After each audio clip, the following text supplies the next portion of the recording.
Capítulo 32, titulado El Centurión.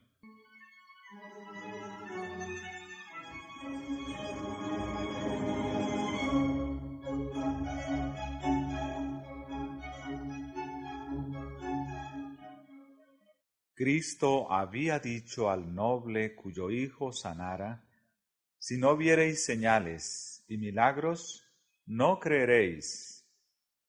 Le entristecía que su propia nación requiriese esas señales externas de su carácter de Mesías. Repetidas veces se había asombrado de su incredulidad, pero también se asombró de la fe del centurión que vino a él.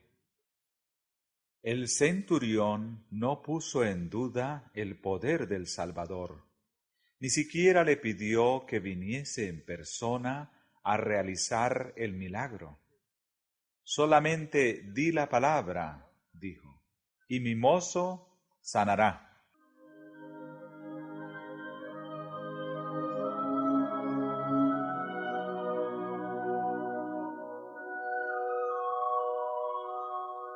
El siervo del centurión había sido herido de parálisis y estaba a punto de morir. Entre los romanos, los siervos eran esclavos que se compraban y vendían en los mercados, y eran tratados con ultrajes y crueldad. Pero el centurión amaba tiernamente a su siervo y deseaba grandemente que se restableciese. Creía que Jesús podría sanarle.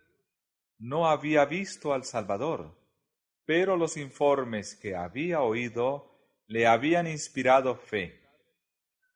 A pesar del formalismo de los judíos, este oficial romano estaba convencido de que tenían una religión superior a la suya.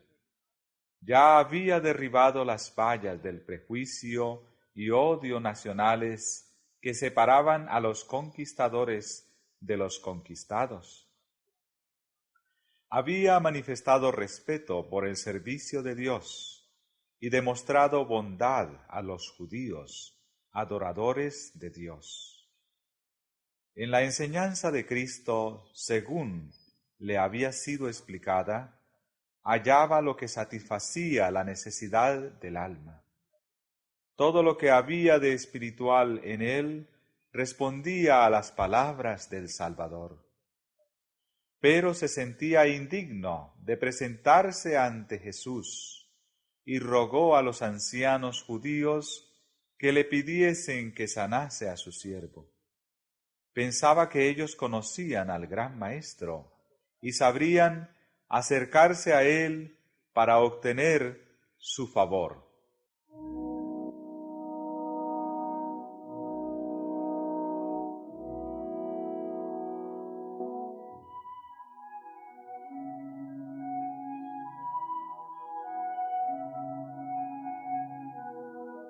Al entrar Jesús en Capernaum, fue recibido por una delegación de ancianos, que le presentaron el deseo del centurión.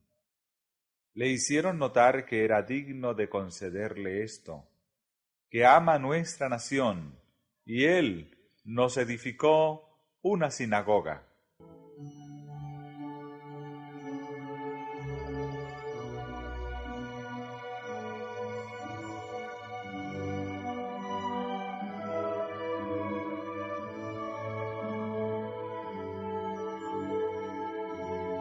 Jesús se puso inmediatamente en camino hacia la casa del oficial, pero, asediado por la multitud, avanzaba lentamente. Las nuevas de su llegada le precedieron, y el centurión, desconfiando de sí mismo, le envió este mensaje: Señor, no te incomodes, que no soy digno que entres debajo de mi tejado. Pero el Salvador siguió andando, y el centurión, atreviéndose por fin a acercársele, completó su mensaje diciendo: ni aun me tuve por digno de venir a ti. Mas di la palabra, y mi siervo será sano. Porque también yo soy hombre puesto en potestad, que tengo debajo de mí soldados, y digo a éste, ve y va, y al otro, ven y viene, y a mi siervo, haz esto, y lo hace. Como represento el poder de Roma, y mis soldados reconocen mi autoridad como suprema, así tú representas el poder del Dios infinito, y todas las cosas creadas obedecen tu palabra. Puedes ordenar a la enfermedad que se aleje, y te obedecerá. Puedes llamar a tus mensajeros celestiales, y ellos impartirán virtud sanadora. Pronuncia tan solo la palabra, y mi siervo sanará.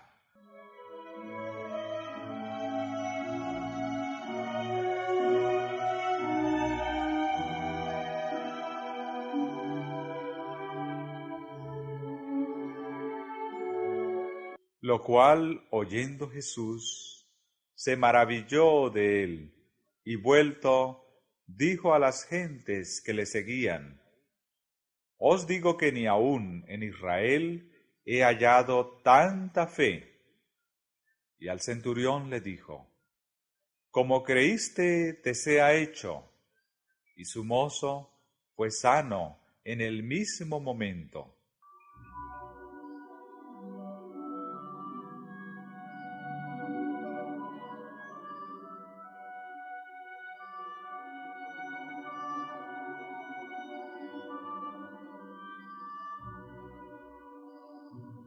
Los ancianos judíos que recomendaron el centurión a Cristo habían demostrado cuánto distaban de poseer el espíritu del Evangelio. No reconocían que nuestra gran necesidad es lo único que nos da derecho a la misericordia de Dios. En su propia justicia alababan al centurión por los favores que había manifestado a nuestra nación. Pero el centurión dijo de sí mismo: no soy digno. Su corazón había sido conmovido por la gracia de Cristo. Veía su propia indignidad, pero no temió pedir ayuda. No confiaba en su propia bondad. Su argumento era su gran necesidad. Su fe echó mano de Cristo en su verdadero carácter. No creyó en él meramente como en un taumaturgo, sino como en el amigo y salvador de la humanidad.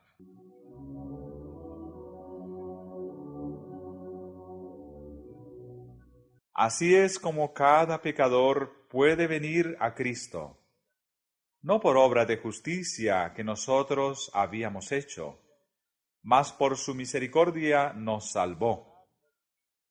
Cuando Satanás nos dice que somos pecadores y que no podemos esperar recibir la bendición de Dios, digámosle que Cristo vino al mundo para salvar a los pecadores. No tenemos nada que nos recomiende a Dios, pero la súplica que podemos presentar ahora y siempre es la que se basa en nuestra falta absoluta de fuerza, la cual hace de su poder redentor una necesidad. Renunciando a toda dependencia de nosotros mismos, podemos mirar la cruz del Calvario y decir: ningún otro asilo hay, indefenso acudo a ti.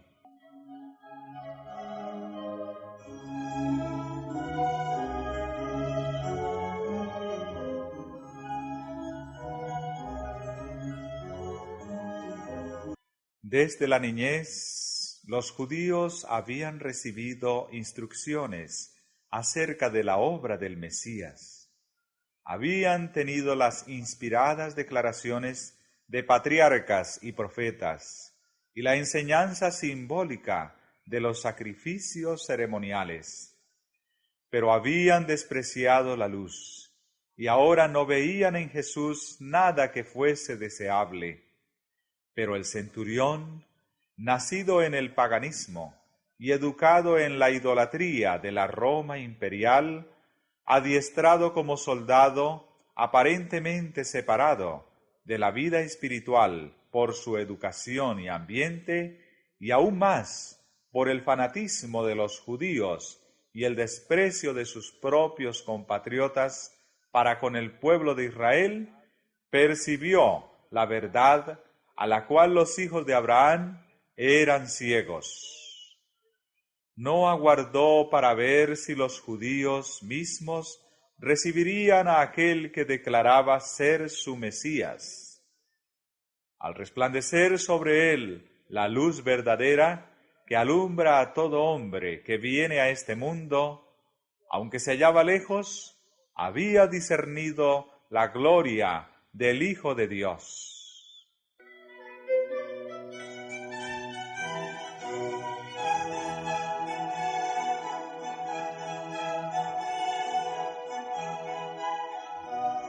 Para Jesús, ello era una prenda de la obra que el Evangelio iba a cumplir entre los gentiles.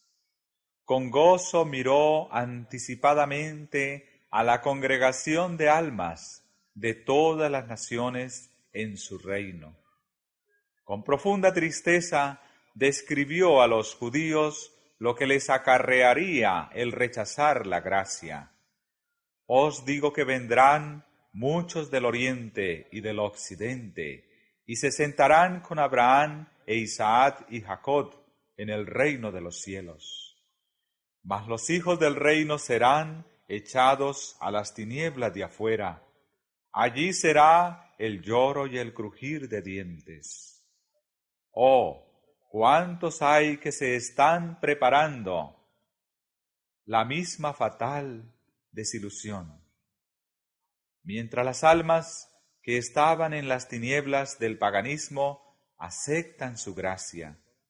¿Cuántos hay en los países cristianos sobre los cuales la luz resplandece solamente para ser rechazada?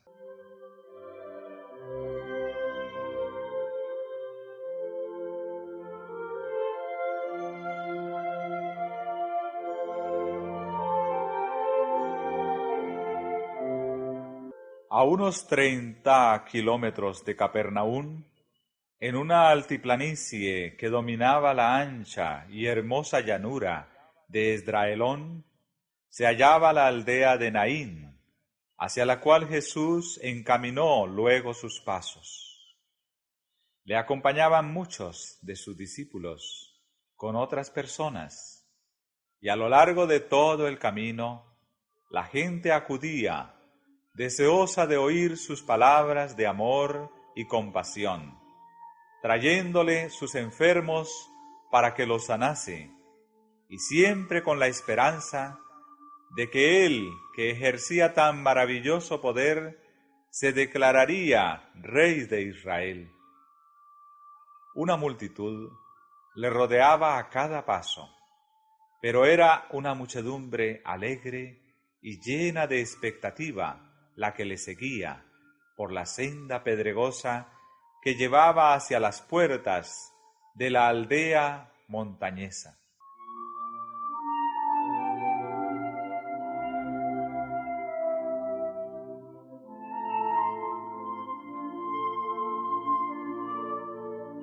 Mientras se acercaban, vieron venir hacia ellos un cortejo fúnebre que salía de las puertas. A paso lento y triste se encaminaba hacia el cementerio.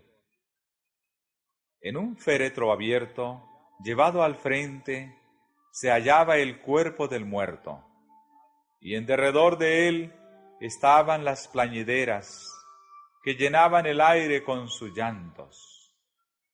Todos los habitantes del pueblo parecían haberse reunido para demostrar su respeto al muerto y su simpatía hacia sus afligidos deudos.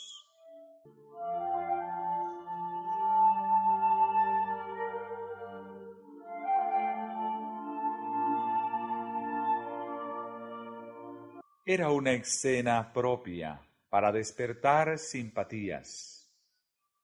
El muerto era el hijo unigénito de su madre viuda. La solitaria doliente iba siguiendo a la sepultura a su único apoyo y consuelo terrenal.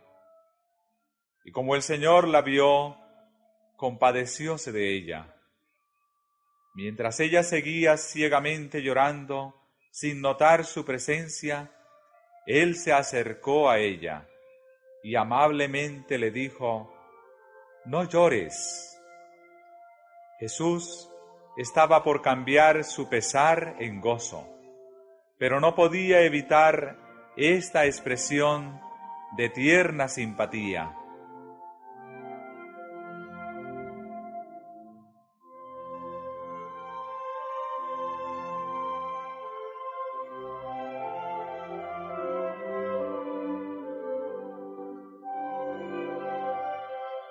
Y acercándose, tocó el féretro.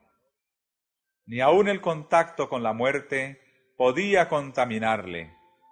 Los portadores se pararon y cesaron los lamentos de las plañideras.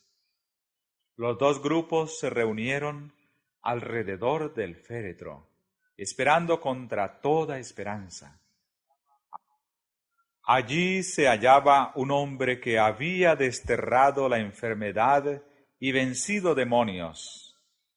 ¿Estaba también la muerte sujeta a su poder?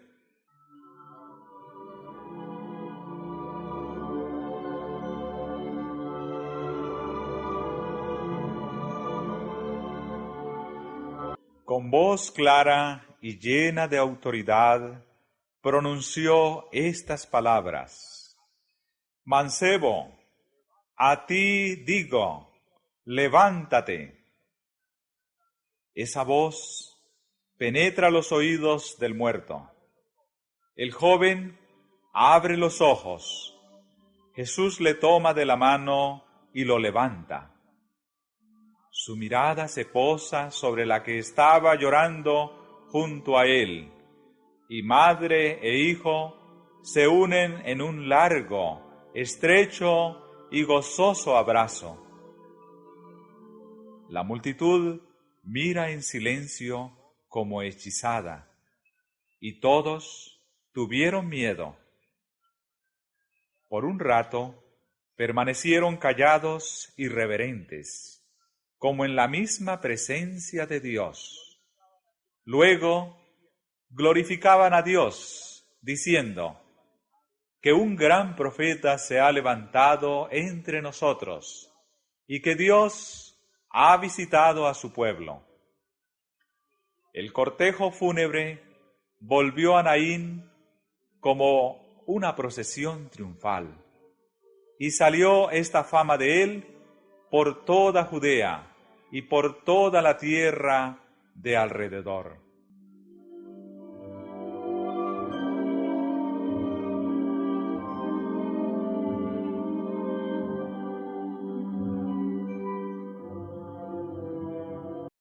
El que estuvo al lado de la apesumbrada madre, cerca de la puerta de Naín, vela con toda persona que llora junto a un ataúd. Se conmueve de simpatía por nuestro pesar. Su corazón, que amó y se compadeció, es un corazón de invariable ternura. Su palabra, que resucitó a los muertos, no es menos eficaz ahora que cuando se dirigió al joven de Naín. Él dice: «Toda potestad me es dada en el cielo y en la tierra». Ese poder no ha sido disminuido por el transcurso de los años, ni agotado por la incesante actividad de su rebosante gracia. Para todos los que creen en Él, es todavía un Salvador viviente.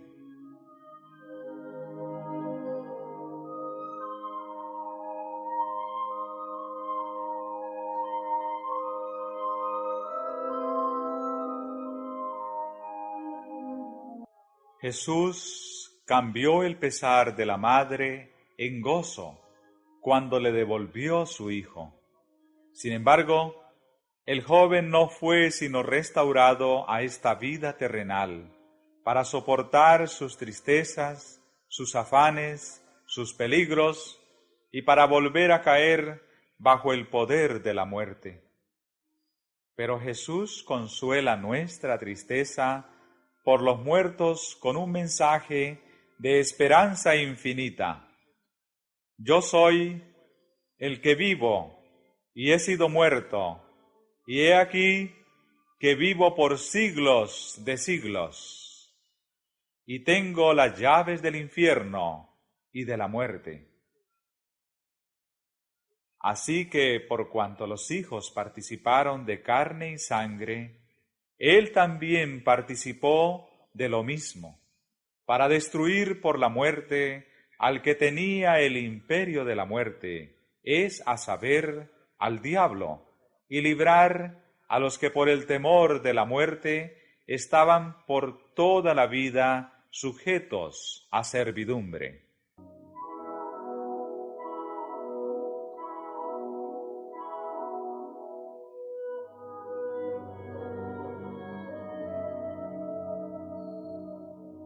Satanás no puede retener los muertos en su poder cuando el Hijo de Dios les ordena que vivan.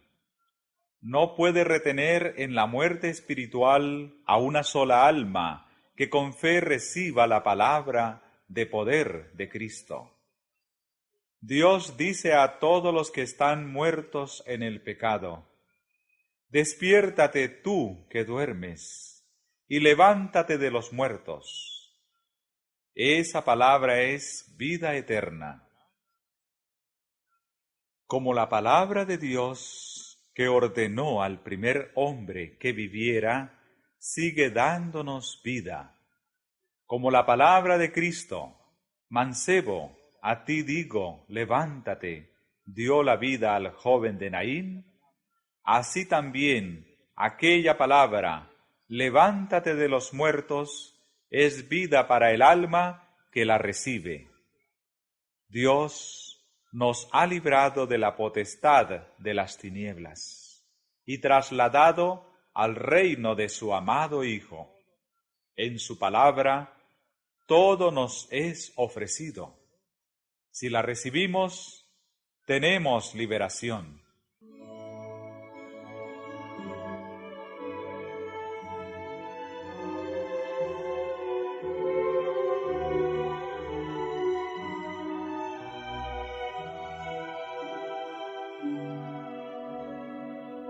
Y si el espíritu de aquel que levantó de los muertos a Jesús mora en vosotros, el que levantó a Cristo Jesús de los muertos, vivificará también vuestros cuerpos mortales por su espíritu que mora en vosotros. Porque el mismo Señor, con aclamación, con voz de arcángel y con trompeta de Dios, descenderá del cielo, y los muertos en Cristo resucitarán primero. Luego nosotros, los que vivimos, los que quedamos, juntamente con ellos, seremos arrebatados en las nubes a recibir al Señor en el aire, y así estaremos siempre con el Señor. Tales son las palabras de consuelo con que Él nos invita a que nos consolemos unos a otros.